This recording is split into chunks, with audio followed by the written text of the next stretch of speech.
Hi, it's Steve. Today we'd like to show you how to change the crisper shelf on your refrigerator. This is a really easy job. Let me show you how we do it. Now, when doing this repair, we'll need to remove all of the items that are in the crispers, as well as any items that are on that crisper shelf. Once we remove those items, we'll then take our crispers out and set those aside. Then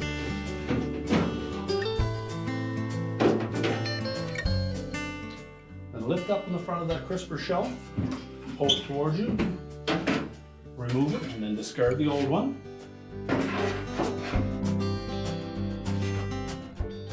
Now, when installing the new one, we want to make sure that we push it all the way to the back of the refrigerator wall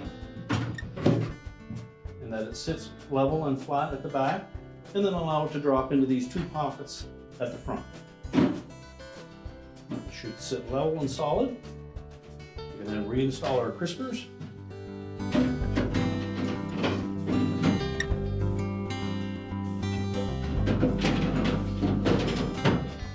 Remember to readjust the humidity controls to the settings that you prefer. You're ready to reload the shelf and the crispers, and your repair is complete.